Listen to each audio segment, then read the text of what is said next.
हे बच्चा, good morning. कैसे हो आप लोग? आई होप आपकी पढ़ाई अच्छी चल रही होगी। हम लोग ये आज एक नया चैप्टर स्टार्ट कर रहे हैं, क्लास 9th का economics chapter 2, that is people as resource. So इस पॉइंट को समझने के लिए सबसे पहले हमें बेसिक बातें डिस्कस करना पड़ेगा, जैसे कि पॉपुलेशन क्या होता है। पॉपुलेशन किस बात को रिप्रेजेंट करता है? पॉपुलेशन एक तरह से रिप्रेजेंट करता है क्वांटिटी पॉइंट ऑफ व्यू से नंबर ऑफ पीपल, यानी कि क्वांटिटी एस्पेक्ट ऑफ पीपल आप कह सकते हो नंबर ऑफ पीपल को रिप्रेजेंट करता है। Number of people. जब हम लोग सिर्फ क्वांटिटी के पॉइंट ऑफ व्यू से सोचते हैं तो हमें लगता है पॉपुलेशन हमारे लिए एक तरह से बर्डन है। बर्डन यानी कि लाइबिलिटी है। लाइबिलिटी किस बात का? Liability like it put pressure on government, कि गवर्नमेंट के ऊपर एक तरह से रिस्पॉन्सिबिलिटी कह लो या फिर ऑब्लिगेशन कह लो, है ना। प्रेशर करता है कि लोगों को फूड इंश्योर कराओ, लोगों को एजुकेशन इंश्योर कराओ, है ना। इसके अलावा हेल्थ, ये सारी चीजें एंड एक्सेट्रा, जो भी आप बातें सोच सकते हो, health, security, all this things. तो ये हमें यही population as a liability feel होता है। But when we consider this population, यानी कि इसी पॉपुलेशन को हम लोग इनके प्रोडक्टिव एबिलिटी के पॉइंट ऑफ व्यू से कंसीडर करें, मीन्स पॉपुलेशन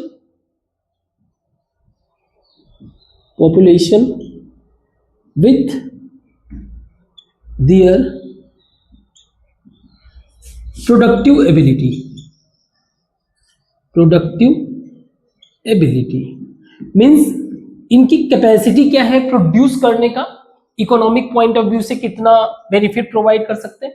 इन्हीं पॉपुलेशन को तब हम लोग कंसीडर करने लगते हैं people as resource.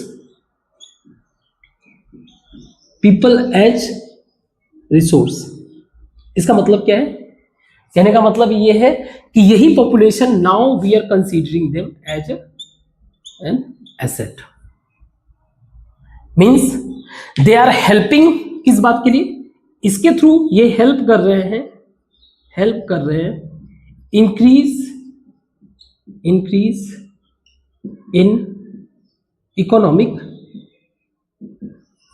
Economic production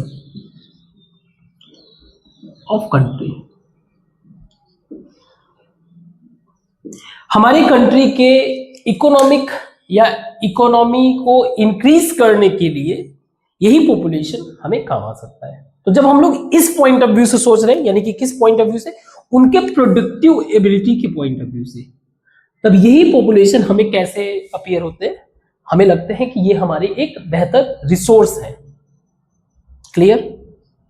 तो प्रोडक्टिव एबिलिटी का मतलब क्या है? किसी भी इंसान का, किसी भी पीपल का, पीपल प्लस प्रोडक्टिव एबिलिटी, हम लोग उनके प्रोडक्टिव एबिलिटी को कैसे बढ़ा सकते हैं? प्रोडक्टिव एबिलिटी कैसे बढ़ा सकते हैं? ऑब्वियस है कि we have to invest for increasing their productive ability. हमें इनके प्रोडक्टिव एबिलिटी को बढ़ाने के लिए इन्वेस्टमेंट करना पड़ेगा। किसमें? That is education. इनको बेहतर एजुकेशन मिले, इनके स्किल को इंप्रूव करने के लिए, इनके हेल्थ को इंश्योर करने के लिए, और भी कई सारी बातें। So investment to increase their productive ability,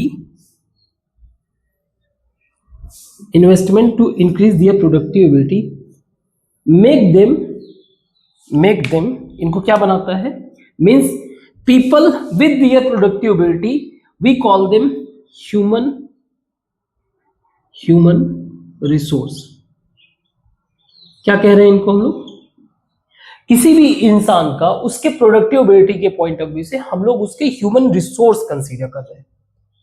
means हम लोग कहीं ना कहीं उनके उनका जो है इस्तेमाल प्रोडक्टिव एबिलिटी के पॉइंट ऑफ व्यू से कंट्री के इकोनॉमी को इंक्रीज करने के लिए यूज करेंगे। तो जो इन्वेस्टमेंट होता है, इन्वेस्टमेंट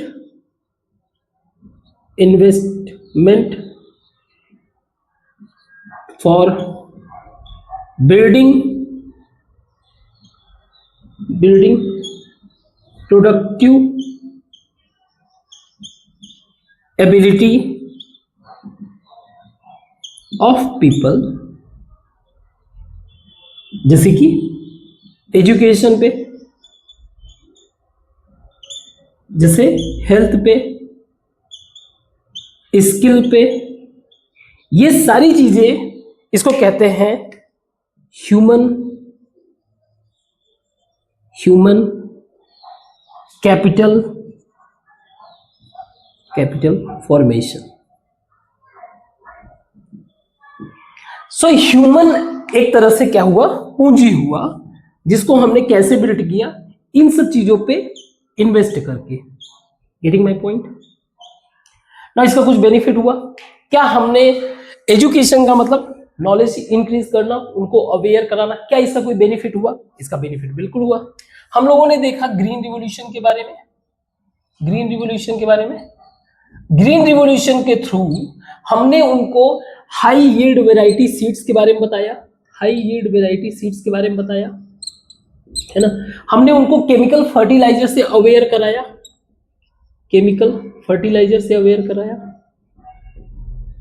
है ना। हमने उनको मशीन्स वगैरह उनको हैंडल करना, ये सारी चीजें, मशीन एंड टूल्स के बारे में बताया। ओवरऑल हमें रिजल्ट क्या मिला? Result in increase in agriculture production. एक समय था हमारे लिए खाने के लिए भी नहीं होता था, खाने की भी कमी हुआ करता था। आज प्रेजेंट टाइम में एक तरह से कह सकते हो कि it's an outcome of green revolution, जिसके कारण आज कंट्री जो है, हमारा कंट्री लगभग 80 करोड़ लोगों को फ्री में खाना प्रोवाइड कर रहा है। तो आप देख सकते हो इसका रिजल्ट। इसके अलावा आप आईटी सेक्टर में, यानी कि ग्रीन रिवॉल्यूशन देख लिया हम लोगों ने, आईटी रिवॉल्यूशन भी देख सकते हो। आईटी रिवॉल्यूशन यूजुअली लोग जो है बहुत सारे ऐसे आपको लोग मिल जाएंगे जो ये बताते हैं कि हमारी कंट्री का जो एजुकेशन सिस्टम है वो गड़बड़ है। ऐसा नहीं है, आपको डिफरेंस समझना पड़ेगा। एजुकेशन और स्किल दो अलग अलग चीजें हैं। एजुकेशन आपके फाउंडेशन को बिल्ड करता है, फाउंडेशन जो दिखता नहीं है। कोई भी स्किल जो है एक्वायर करना वो मुश्किल से 1 ईयर, मैक्सिमम 1 ईयर का काम है। लेकिन इस स्किल को प्रॉपर वे से इंप्लीमेंट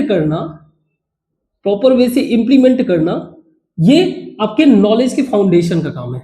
जितना आपका स्ट्रॉन्ग फाउंडेशन होगा उतना ही बेहतर तरीके से आप अपने स्किल को इंप्लीमेंट कर पाओगे। चाहे वो, जैसे मान लीजिए कोडिंग की बात कर ले, ये सारी चीजें, रोबोटिक्स की बात कर लो, इन सबको इंप्लीमेंट आप तभी कर पाओगे जब आप थियोरेटिकल पॉइंट ऑफ व्यू से स्ट्रांग होंगे। और हमारा education system theoretical point of view से बहुत स्ट्रांग है। हाँ, उसमें इंप्रूवमेंट का चांस है, कहीं ना कहीं जो फेलियर है वो है इंप्लीमेंटेशन में। लेकिन हमारा जो एजुकेशन सिस्टम है बहुत ही वेल तरीके से डेवलप्ड है।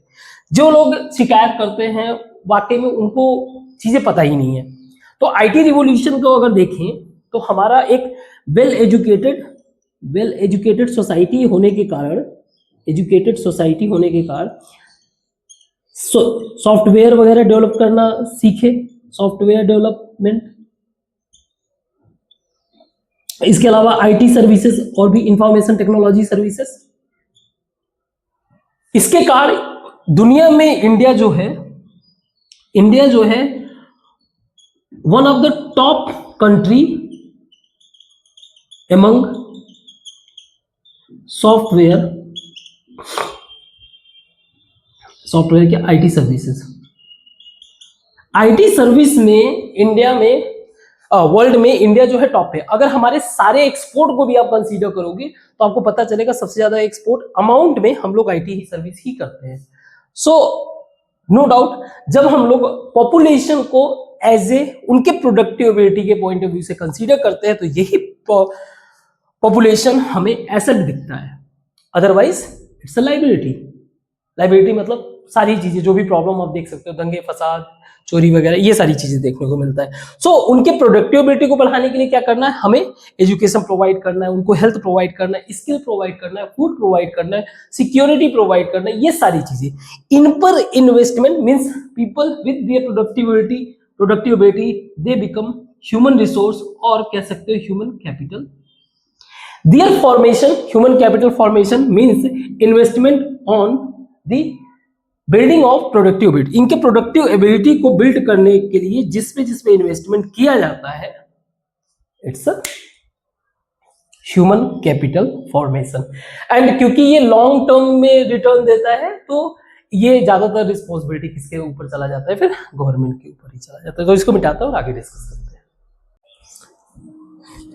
सो people as resource with their productive ability, हम लोग एसेट कह रहे हैं। एग्जाम्पल के लिए मान लीजिए डॉक्टर आप ले लीजिए, इंजीनियर ले लीजिए, teacher,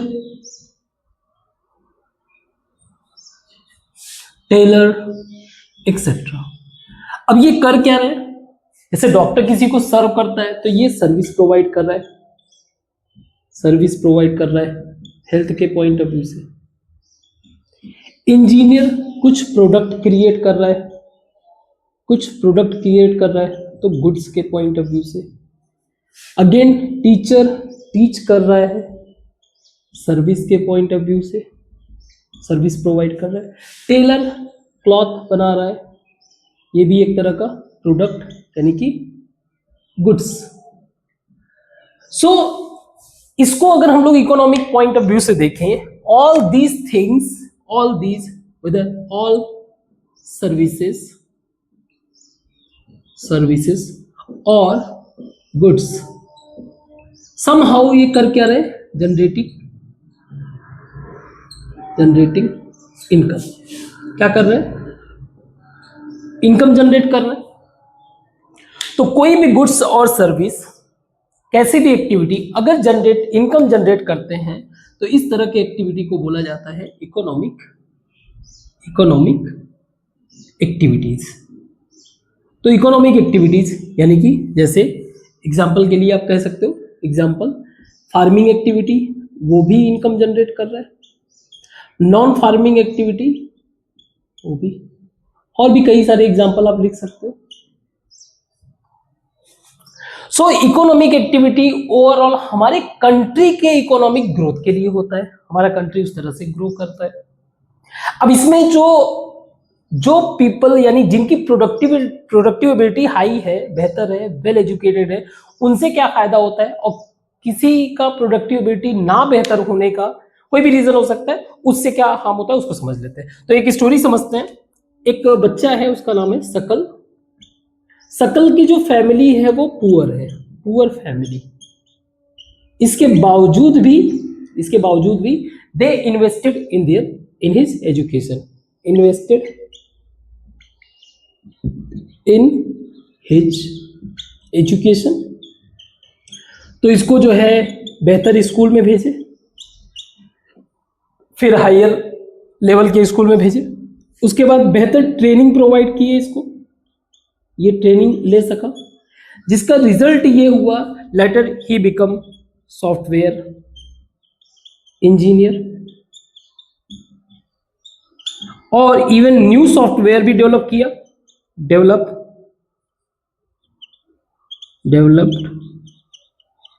new software. Means overall जो इसका लिविंग लाइफ था, means earning good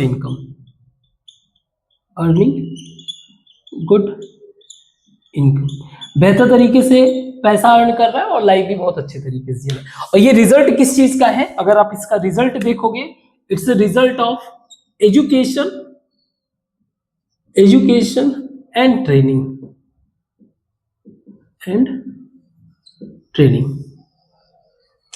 at the same time दूसरा स्टोरी क्या है, विलास का। विलास के यहाँ घर में प्रॉब्लम है हेल्थ को लेकर। मीन्स उसके फादर जो है, फादर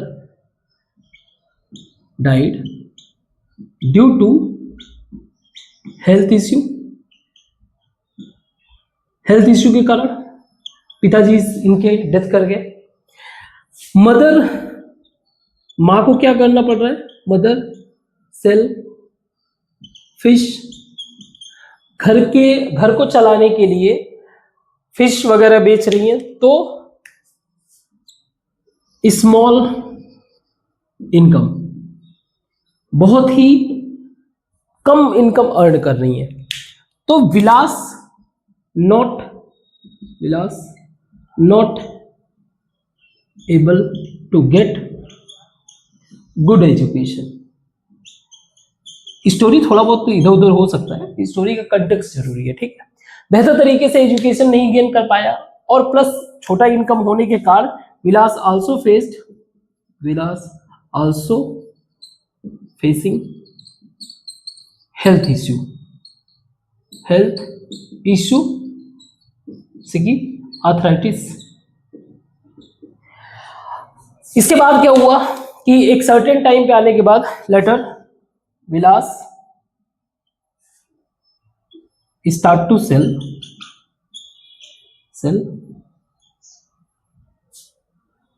फिश। ये भी फाइनली क्या करने लगा, मछलियां बेचने लगा। इसका इनकम क्या है, इस इनकम वेरी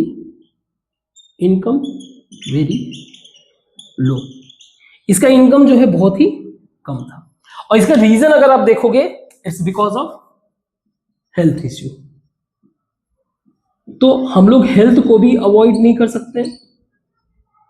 अब विलास जो है, ऐसा नहीं है कि ये प्रोडक्टिविटी इसके पास नहीं है, बेच रहा है, कुछ ना कुछ अर्न कर रहा है, लेकिन इसकी अर्निंग जो है बहुत ही लो होने के कारण जो हमारे ओवरऑल ग्रोथ है, इकोनॉमिक ग्रोथ है, वो स्लो है। मीन्स विदाउट प्रोडक्टिविटी, आप कह सकते हो विद प्रोडक्टिव एबिलिटी, मतलब strong, with good productive ability, आप कह सकते हो good productive ability, the economic growth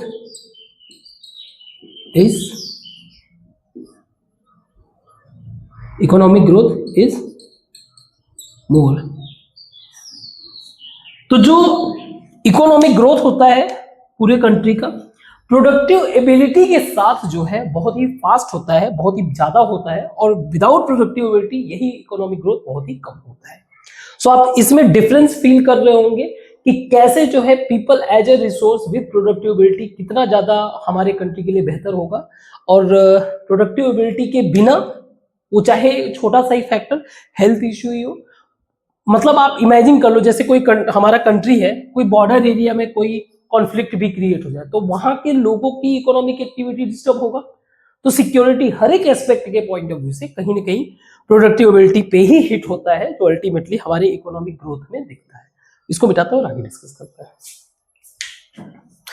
by the way, एक सेकेंड, बाय द वे, हम लोग इन्हीं क्योंकि इकोनॉमिक एक्टिविटीज में हम लोग आते हैं, अल्टीमेटली हम सारे वर्क को जो इनकम जनरेट कर रहे हैं उनको इकोनॉमिक एक्टिविटीज के फॉर्म में डिवाइड कर सकते हैं।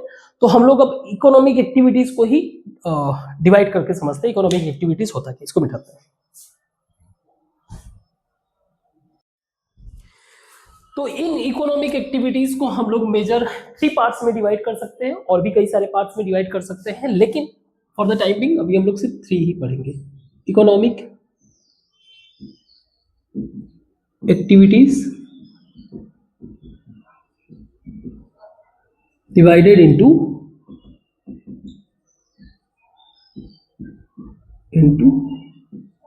Major 3 parts. 3 पार्ट्स में हम लोग इसको क्या कर रहे हैं, डिवाइड कर रहे हैं। सो नंबर 1,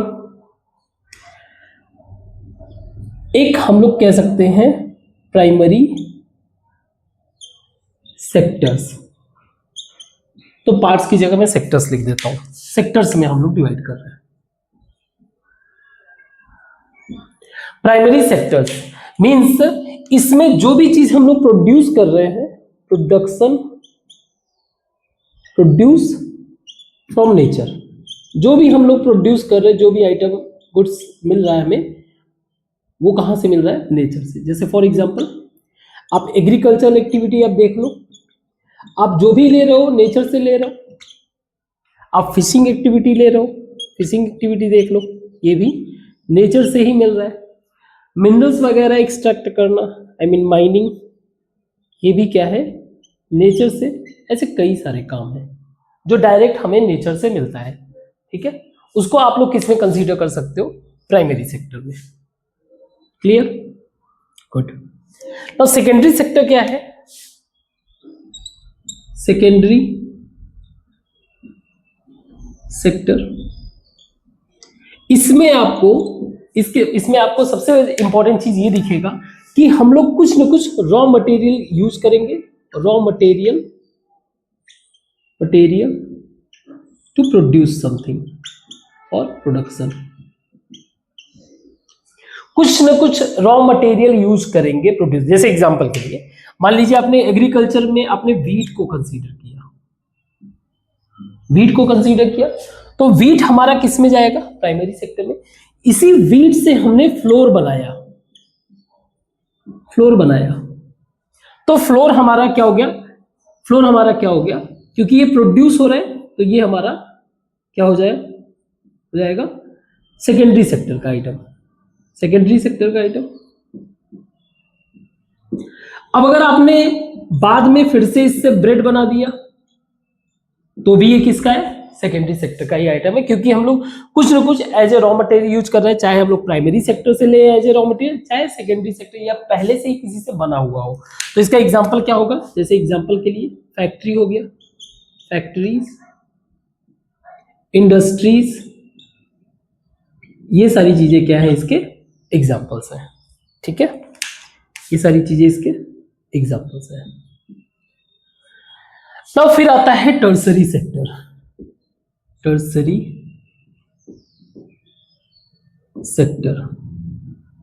ये क्या प्रोड्यूस करता है, ये प्रोड्यूस करता है सर्विसेज, इस वाले में क्या था, प्राइमरी और सेकेंडरी सेक्टर में दे प्रोड्यूस गुड्स, ये गुड्स प्रोड्यूस कर रहे हैं, यहां पे सर्विसेज दिखता है। तो सर्विसेज का मतलब क्या है, सर्विसेज का मतलब कि जिसका कोई फिजिकल एग्जिस्टेंस ना हो, बट स्टिल कि उन्होंने कुछ ना कुछ काम किया है, कुछ ना कुछ इकोनॉमी जनरेट किया। जैसे एजुकेशन, यानी कि टीचर ने टीच किया, है ना, टीचर ने टीच किया, उसमें आपको कोई फिजिकल गुड्स नहीं दिया, लेकिन हाँ उसके बावजूद भी उन्होंने इनकम जनरेट किया। जैसे डॉक्टर, जैसे ट्रांसपोर्ट एक्टिविटी। तो कहीं ना कहीं टर्सरी सेक्टर जो है ना सिर्फ प्राइमरी सेक्टर को सर्व करता है, जैसे ट्रांसपोर्ट की अगर बात कर ले, किसी ने अपने एग्रीकल्चर फील्ड में कुछ प्रोड्यूस किया तो वहां से ले जाके मार्केट में लेके जाना, तो ये प्राइमरी सेक्टर को भी सर्व करता है, ये सेकेंडरी सेक्टर को भी सर्व करता है, और ये कंज्यूमर को भी सर्व करता है।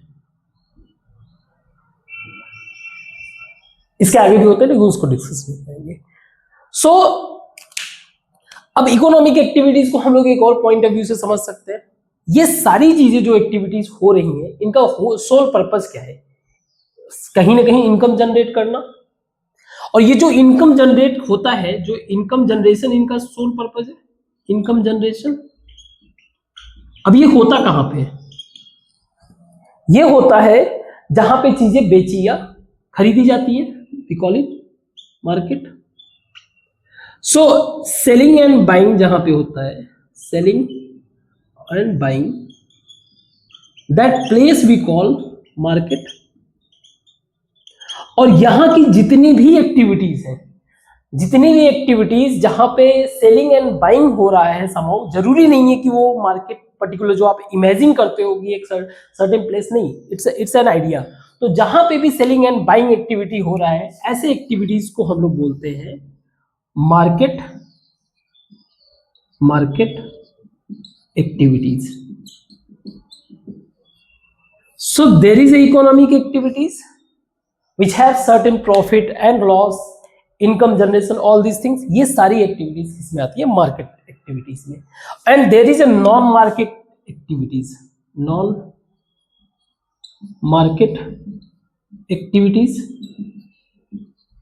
जहां पे कोई इनकम जनरेशन नहीं होता है but still kind of economic activity, no income generation, लेकिन इसके बावजूद भी वो हमें इकोनॉमिक एक्टिविटी की तरह लगता है, जैसे हाउस वर्क बाय और मदर। मान लीजिए माँ को ही ले लेते हैं, माँ के द्वारा खाना बनाया गया, क्लॉथ वगैरह मान लीजिए इन्होंने वॉशिंग किया, क्लीनिंग किया। अगर इनके अलावा कोई और, अगर आपने बाहर से किसी को हायर किया होता तो इसके लिए इनको पे करना पड़ता। जितने भी एक्टिविटीज जिसमें प्रॉफिट लॉस अर्निंग वगैरह नहीं दिख रहा है but still giving feeling like economic activities, वो हमारे क्या हो जाते हैं, नॉन मार्केट एक्टिविटीज। क्लियर है यहां पे? तो जो हमारे एक्टिविटीज हैं, जो वर्क है, जो लेबर है, उसको भी हमने क्या कर रखा है, जेंडर पॉइंट ऑफ व्यू से डिवाइड कर रखा है। उसको भी समझते हैं, ये वाला पॉइंट आपने नोट कर लिया होगा, इसको मिटाते हैं थोड़ा, उसको भी समझते हैं।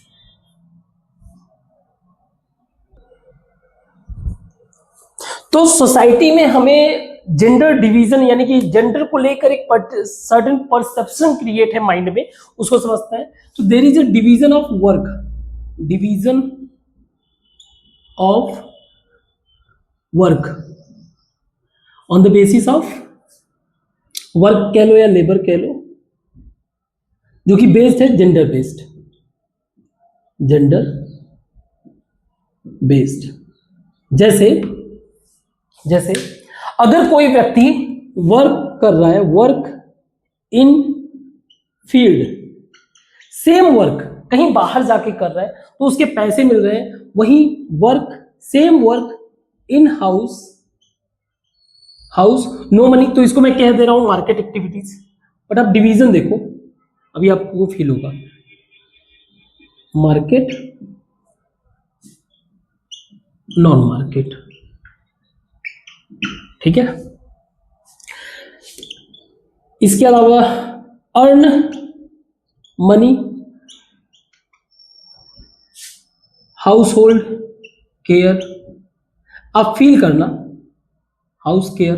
ठीक है, अगर इस पॉइंट ऑफ व्यू से सोचो तो बाय डिफॉल्ट, या फिर क्लीनिंग वगैरह भी कह लो, क्लीनिंग, इस पॉइंट ऑफ व्यू से अगर आप सोचोगे तो बाय डिफॉल्ट आपके दिमाग में आएगा कि ये जो काम है, फील्ड में काम करना, बाहर जॉब करना, ये सारी चीजें जॉब ये भी खैर करते हैं, कोई दिक्कत नहीं, बाहर जॉब करना, आप इजी वे से आपके माइंड में आ जाएगा कि ये तो मेन वाले वर्क है और ये वुमेन वाले वर्क।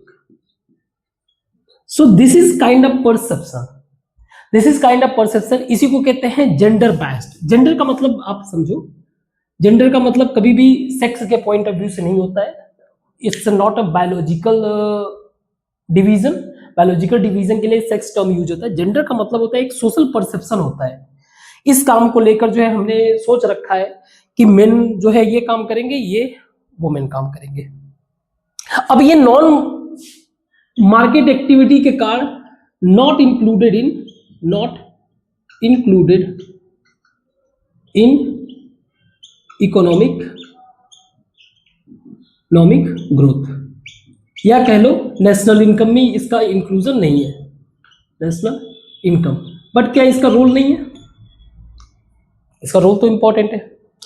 और इसी जेंडर माइंडसेट के कारण जो है वुमेन को बहुत सारे डिस्क्रिमिनेशन फेस करने पड़ते हैं। जैसे दे फेस लाइक, अगर ये लो एजुकेटेड है, if they are low educated,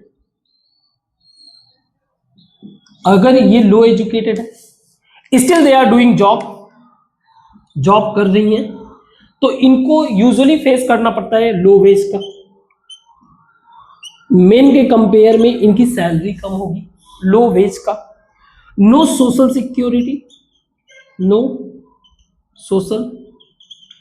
security, कोई सोशल सिक्योरिटी नहीं। जैसे कि अगर इनको अपने बच्चे का देखभाल करना है, चाइल्ड केयर के लिए कोई लीव नहीं, चाहे वो मैटरनिटी कोई लीव, अगर चाहे मान लीजिए प्रेग्नेंट है उस टाइम पे कोई leave, no child care leave. और कभी भी इनको जो है क्या किया जाता है, निकाल भी दिया जाता है, means there is a problem of job security. वहीं अगर हम वुमेन को वेल एजुकेटेड देखें तो, मेन का तो छोड़ो, मेन का तो जो चल रहा है वो चल ही रहा है, हमें पता है। वुमेन को वेल एजुकेटेड देखें तो, वेल एजुकेटेड वुमेन, कहने का मतलब हमें जो सोशल बायसनेस दिखता है, सोशल जेंडर बायसनेस, वो बहुत हाई लेवल, मतलब कि उनके रियल लाइफ, उनके लाइफ तक जो है इन्वॉल्व रहता है अर्निंग पॉइंट ऑफ व्यू से। तो अगर वेल एजुकेटेड है वुमेन तो they will able to get equal wage, equal wage इनको मिल जाता है ना। इनको सोशल सिक्योरिटी भी मिलता है, सोशल सिक्योरिटी, पेड लीव वगैरह, कहने का मतलब paid leave, and job security भी रहता है। So though there is a gender bias, but still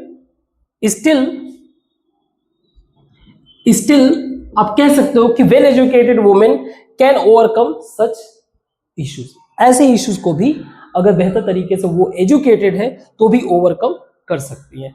इसको बिठाते हैं। सो पॉपुलेशन के क्वालिटी को बढ़ाने के लिए नो डाउट हमें क्या यूज करना पड़ेगा, education, quality of population, quality of population. इसके लिए एजुकेशन, एजुकेशन, हेल्थ, स्किल, बाकी कई सारे फैक्टर हैं लेकिन हम लोग 3 बातों में डिस्कस करेंगे, ठीक है, हेल्थ, एजुकेशन और स्किल। तो एजुकेशन के पॉइंट ऑफ व्यू से बात करें तो अ वेल एजुकेटेड सोसाइटी, अगर कोई है एजुकेटेड सोसाइटी या पॉपुलेशन रखते हैं, पॉपुलेशन अगर होगा तो सबसे पहला जो इंपॉर्टेंट फैक्टर है उससे बेनिफिट क्या होगा, हमारा जो नेशनल इकोनॉमिक ग्रोथ है, national economic growth, economic growth ये फास्ट होगा। सबसे पहली बात, नेशनल इकोनॉमिक ग्रोथ हमारा फास्ट होगा। नंबर 2,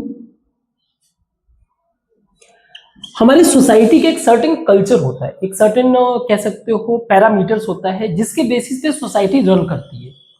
तो आपको सोसाइटी में कल्चरल डेवलपमेंट देखने को मिलेगा, कल्चरल डेवलपमेंट एजुकेशन के कारण।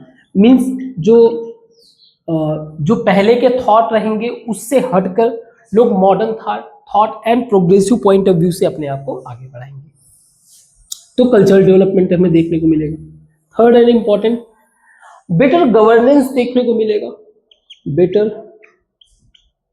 गवर्नेंस, कहने का मतलब ये है कि गवर्नमेंट जो होता है, आपको एक बात समझना पड़ेगा, हम लोग डेमोक्रेसी के बारे में पढ़े हैं, तो डेमोक्रेसी में 3 इंपॉर्टेंट फैक्टर्स होते हैं।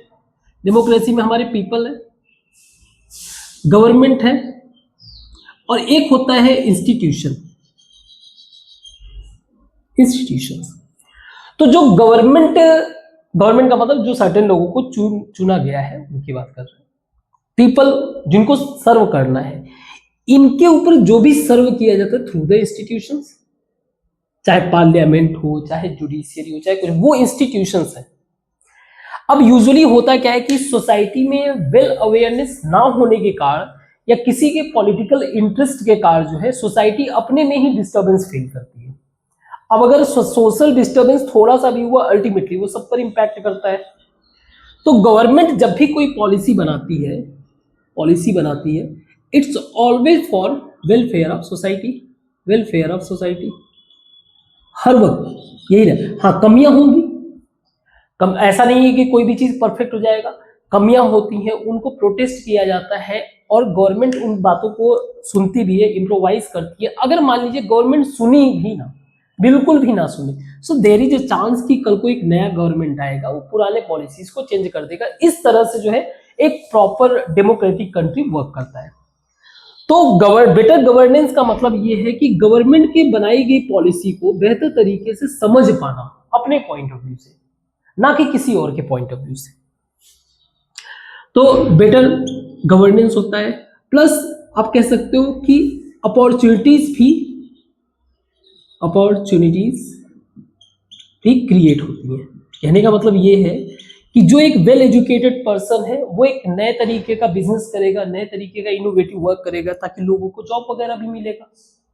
सो इससे भी कई सारे ज्यादा बेनिफिट है, ऐसा नहीं है सिर्फ यही है, ठीक है। तो एक वेल एजुकेटेड पॉपुलेशन जो है हमें बहुत ही कई सारे बेनिफिट्स देते हैं। तो गवर्नमेंट ने भी कई सारे प्रयास किया। अब आप ऐसे पॉइंट ऑफ व्यू से देखो, जैसे अगर हमारे कंट्री का लिटरेसी रेट देखें, लिटरेसी रेट, एजुकेशन को समझने के लिए यही है लिटरेसी रेट। तो कंट्री का लिटरेसी रेट आज प्रेजेंट टाइम में समवेयर अराउंड मोर देन 75% है। लिटरेसी रेट हम लोग कहते किसको है?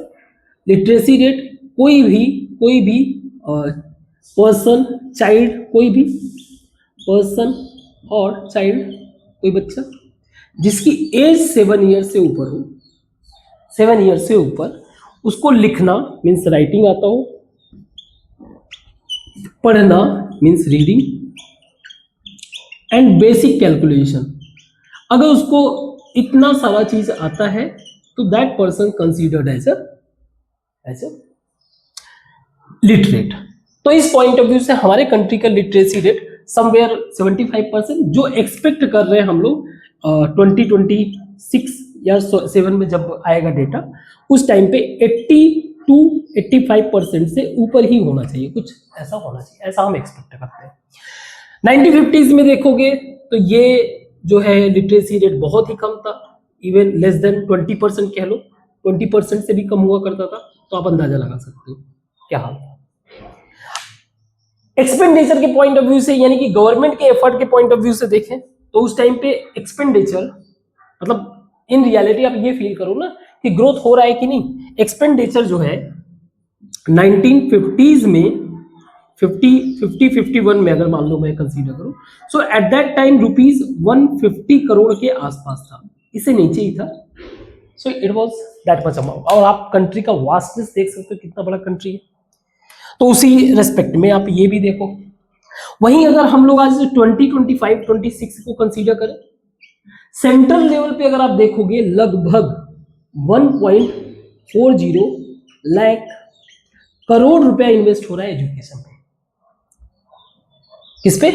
एजुकेशन बजट, हमारा एजुकेशन बजट।